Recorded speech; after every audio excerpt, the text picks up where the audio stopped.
Do you ever stumble across one of those random budget games at the bottom of a bargain bin? The kind with a shiny logo and a price tag so low it has to be hiding something. Well, this is one of those. Corvette for the PlayStation 2, a fully licensed racing game dedicated to America's favourite sports car. The game promises over 50 years of Corvette history, dozens of tracks, and enough shiny fiberglass to fill an entire dealership. It should be a love letter to the Corvette legacy, instead it's, well, a bit of a mess. So welcome to the Worst Racing Games, the series where you guys suggest different racing games that you think are terrible, then I play them, review them, and rank them. Last week we looked at Noble Racing, also for the PS2, another licensed budget title, and it wasn't great, so let's see what this week has to say. So yes, the Worst Racing Games wheel has chosen Corvette, a game with a surprisingly large amount of content, some weird design choices, and handling so slippery it feels like every track is covered in oil. So buckle up because we're about to find out why Corvette might just be one of the most random racing games on the PS2. So before we dive into the gameplay, let's just go over a little bit of history about the game. So Corvette was developed by Steel Monkeys and had two different publishers, TDK Mediactive, and this was for the PC and Xbox versions, and Global Star Software for the PlayStation 2 version.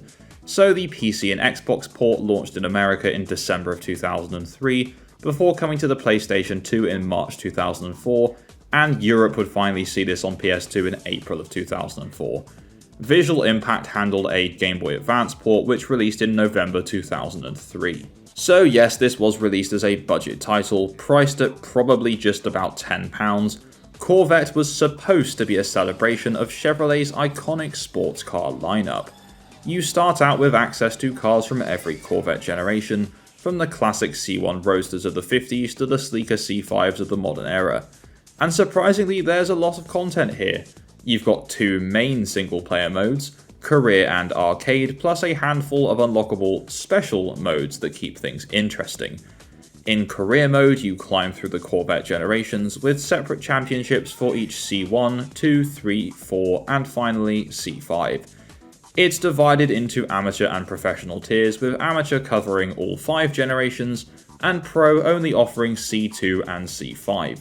Each event limits you to one specific Corvette, so no mixing and matching between eras. It's a neat way to showcase how the cars evolved over time. At least, in theory. Then there's also arcade mode, which is a little bit looser. You can tackle any Corvette class in any order, with a wider selection of cars. Think of it as the career mode without the additional homework.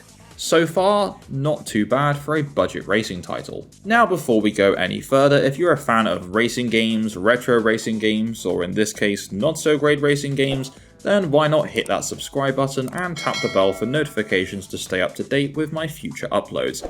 And if you're a fan of this series and you want to support the channel further, then please check out my Patreon in the link in the description below. Over on my Patreon is access to a variety of cool goodies such as early access to videos and your name in the credits of every single upload, just to name a few. Anyway, that's enough plugging the channel, let's get back to Corvette. So as you make progress, you'll unlock new tracks for multiplayer, extra paint colours for your cars, and, the real surprise, 5 special modes. These include a time trial, 2 endurance races, a checkpoint challenge, and something called the Custom Vet Challenge, where you race unique cars like the SS Sebring Racer. Not sure if I pronounced that correctly, so shoot me in the comments if I didn't. Oh, and there's one mode where you drive a police car, but you're still being chased by the police. It's bizarre, but in a kind of endearing way. Honestly, for a £10 game, Corvette offers a surprising amount of stuff to do.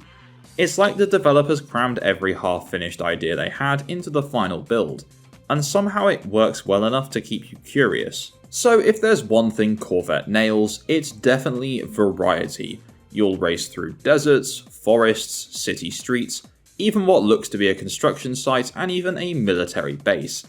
It's random, like someone just spun a globe and went, yeah, let's just race there. But it works. The environments aren't spectacular, but they're fine. The car models are actually decent for a budget PS2 game, the reflections look nice, the proportions are right, and each Corvette generation is recognisable. But then you notice the motion blur. Every time you pick up speed, this weird blur effect smears across the screen like someone rubbed Vaseline on the camera lens. It doesn't really make the game feel faster, it just makes it harder to see and looks a bit uglier. It's not that the visuals are terrible, they're just filtered through this digital fog that makes everything look worse than it probably is. Now let's talk about the elephant in the showroom. The handling. Every car in Corvette, from the 1953 C1 to the late model C5, feels like it's driving on ice.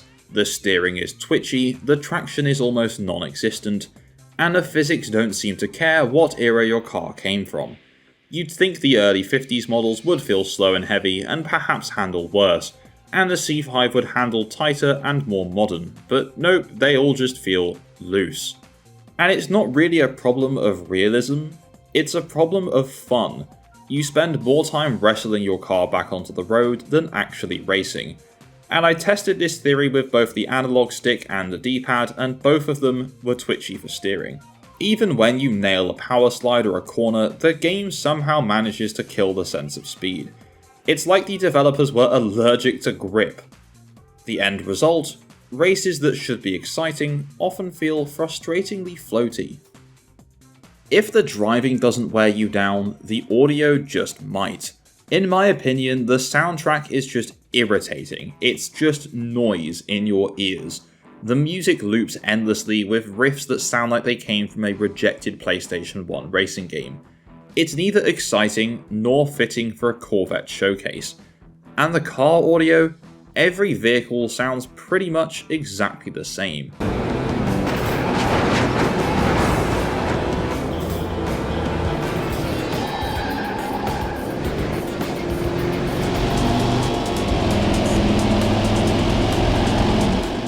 No throaty V8 growls, no classic muscle car rumble, just a generic engine whine that could probably belong to any box. It's disappointing, especially when you consider how much Corvette heritage is built around the sound of the car. Combine that with incredibly long load times, with even the menu transitions taking too long, and it's clear that presentation wasn't the developer's top priority. If you can convince a friend to join you, Corvette does offer local multiplayer. It's, there.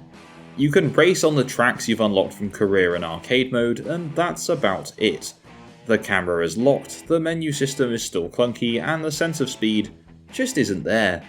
But again, it's a £10 game. It works, and it can be a good laugh if you're looking for some low stakes competition. The unlock system, new tracks, new colours, new modes, does help to give you a reason to keep playing, even if the core gameplay doesn't evolve at all. You can tell the devs wanted to make something robust. I'm guessing they just didn't have the time or certainly the budget to make it feel polished. So how did the game hold up in terms of its critical response? Well, it currently holds a 57 out of 100 score on Metacritic, putting it in the mixed or average zone. As well as this, it also has a user score of 5.6, so it's always nice when the user and critical response lines up, and everyone pretty much universally agrees that this is a painfully average video game. Now, weirdly enough, the game would actually go on to sell pretty damn well, with the PS2 version of the game selling over 1 million copies worldwide. These stats are from VG charts. It's important to remember what Corvette was meant to be. This was never a full-priced Gran Turismo competitor, it was a budget title designed to sell for a very cheap price. And for that price, I have to admit, somewhat begrudgingly, that you do get your low price worth of game. Nearly 100 Corvette models spanning half a century, a decent variety of tracks, multiple modes, unlockables, and even multiplayer. The problem is that content alone doesn't make a great racing game. When the driving feels off, the visuals are blurred and sound design is frankly painful, all the features in the world couldn't save it. And that's where Corvette stumbles. It's certainly ambitious for a budget title, but it never quite hits that level of polish or excitement that makes racers like Need for Speed or Gran Turismo classics. So now the time has come to rank Corvette in our worst racing games tier list. This game does have a lot of redeeming features, it's just let down by shoddy, slippery handling. But for me, just for the sheer ambition alone, and for the small amount of fun I actually had playing, this game can join the other Corvette PS2 game in the meh category, second from the top. So, it's alright, not great. The Metacritic score pretty much sums it up perfectly. So is Corvette worth revisiting today? If you're a die-hard Corvette fan, someone who just wants to see all the models in one place, maybe. There's a certain nostalgic charm to it. But if you're looking for tight handling, satisfying racing, or even decent visuals, this isn't it. Still, I can't help but respect Corvette for trying. It aimed to celebrate a legacy, and even though it tripped over its own tyres, it gave us something weird, unique, and strangely memorable. In the end, Corvette for PS2 is less a racing game and more a time capsule of budget racing titles trying to punch above their weight. It's messy, it's random, it's slippery, but it's very 2000s. And so that takes us to the end of our look at Corvette for the PS2, and with it this week's episode of Worst Racing Games. So let me know in the comments down below, are you a fan of this game, have you played it, are you going to go play it now, and would you rank it differently? Let me know. As always, if you have a suggestion you'd like to see added to the wheel, pop that in the comments as well. If you enjoyed this video, please don't forget to leave a like, and if you haven't done so already, subscribe and tap the bell for notifications to stay up to date with the Worst Racing Games series. A massive shout out and thank you to my Patreon subscribers for the continued support, and all I really have left to say is, bye bye.